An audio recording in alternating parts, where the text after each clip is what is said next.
ನೀವು ನಾಳೆ ಮುಖ್ಯಮಂತ್ರಿ ಆದರೆ ಎಲ್ಲರ ಮನೆ ಬಂಗಾರ ತಟ್ಟೆ ಬರೋದಿಲ್ಲ. Let us be very honest. ನೀವು ನಾಳೆ ಮುಖ್ಯಮಂತ್ರಿ ಆದರೆ ಎಲ್ಲ ಹಂಗ ಪಾಟೋಲ್ಗಳು ನೀವು ಮುಚ್ಚೋದಿಲ್ಲ. ಹೌದು, ಸಮಸ್ಯೆ ಇದೆ. We are ready to accept it.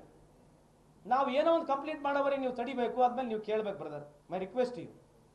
ನಾವು ಕೇಳಿರ್ತಕ್ಕಂಥ ಪ್ರಶ್ನೆ ರಾಜ್ಯದ ದೃಷ್ಟಿ, ನಾವು ಪಾಲಿಸಿ ದೃಷ್ಟಿಯಿಂದ ಮಾತನಾಡ್ತಿರ್ತೀವಿ. ನೀವು ಕಿರಣ್ ಮಜುಮ್ದಾರ್ ಹೇಳಿದಾಳಂತಂದ್ರೆ ಕಿರಣ್ ಮಜುಮ್ದಾರ್ ಪರ ಬಿಜೆಪಿ ಸರ್ಕಾರದ ಕೂಡ ತಪ್ಪು ಮಾತಾಡಿರ್ಬೋದು, ಈ ಟೈಮ್ನ ಕೂಡ ತಪ್ಪು ಮಾತಾಡಿರ್ಬೋದು, ಅಥವಾ ನಮ್ಮ ವಿರುದ್ಧವಾಗಿ ಮಾತಾಡಿರೋದು. We welcome it. Anybody who is criticising my government, I respect it. It doesn't mean that we are 100% proof. ಅದನ್ನ ಓವರ್ಕಮ್ ಮಾಡಬೇಕು. ನೀವು ಅದೇ ಕೇಂದ್ರ ಸರ್ಕಾರದ ವಿರುದ್ಧ ಯಾರನ್ನ ಟ್ವೀಟ್ ಮಾಡಿ ಕೇಳ್ರಿ ನೋಡೋಣ. ಇದೇ ಕಿರಣ್ ಮಜುಮ್ದಾರ್ಗೆ ಮಾಡಕ್ಕೆ ಹೇಳ್ರಿ. ಕಿರಣ್ ಮಜುಮ್ದಾರ್ GST ಬಗ್ಗೆ ಮಾತಾಡಕ್ಕೆ ಹೇಳಿ, ಯಾಕೆ ಮಾತಾಡಲ್ಲ? ಹೆದರ್ತಾರೆ. We are proud, our government is democratic government. Anybody can. ಇದೇ ಬ್ಯೂಟಿ ಆಫ್ ಡೆಮೋಕ್ರಸಿನಲ್ಲಿ.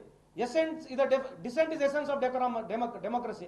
ನೀವು ನನಗೆ ಏನಾರ ಕೇಳ್ಬೋದು, ಏನಾರ ಹೇಳ್ಬೋದು, ಬೈಬೋದು. We are happy to it.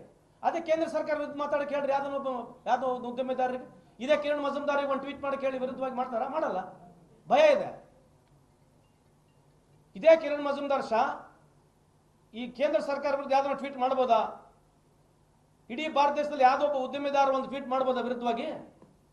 ಇದು ಕ್ವಶನ್ ಇರೋದು. ಅಂದ್ರೆ 11 ವರ್ಷದಲ್ಲಿ ಎಲ್ಲ ಪರ್ಫೆಕ್ಟ್ ಇದೆಯಾ? ಕೇಂದ್ರ ಸರ್ಕಾರ ಏನು ಒಂದು ತಪ್ಪು ಮಾಡಿಲ್ವಾ? ಅದು ನೀವು ಅದೇ ಪಾರ್ಟಿಗೆ ಇದ್ಕೊಂಡು ನೀವು ಪ್ರಶ್ನೆ ಕೇಳಬಹುದು, ನಾನು ಇದೇ ಪಾರ್ಟಿಗೆ ಇದ್ಕೊಂಡು ಪ್ರಶ್ನೆ ಕೇಳಬಹುದು. ಪ್ರಶ್ನೆ ಕೇಳ್ತಕ್ಕಂಥದ್ದು ಪ್ರತಿಯೊಬ್ಬರ ಹಕ್ಕಿದೆ. ಬಿಜೆಪಿ ಯುವ ಮುಖಂಡರು, ಬಿಜೆಪಿಯ ಸೂಕ್ಷ್ಮ ಇರ್ತಕ್ಕಂಥ ಕೆಲವು ಜನರು ಅವ್ರ ನೋವನ್ನ ನಾನು ಹೇಳ್ತಕ್ಕಂಥದ್ದು. ಎಲ್ಲಿವರೆಗೆ ಮೋದಿ ಸಾಹೇಬರು ಬೆಳೆದು ಬಿಟ್ಟಿದ್ದಾರೆ ಅಂತಂದ್ರೆ ಅವ್ರ ಪಾರ್ಟಿಯಲ್ಲಿ ಅವಕಾಶ ಇಲ್ಲ ಯಾರಿಗೆ ಕೇಳಕ್ಕೆ. ದೇಶದಾಗ ಎಲ್ಲೈತೆ ಅವಕಾಶ? ಅವ್ರು ಹೇಳಿದ್ದೆ ಕೇಳಬೇಕು.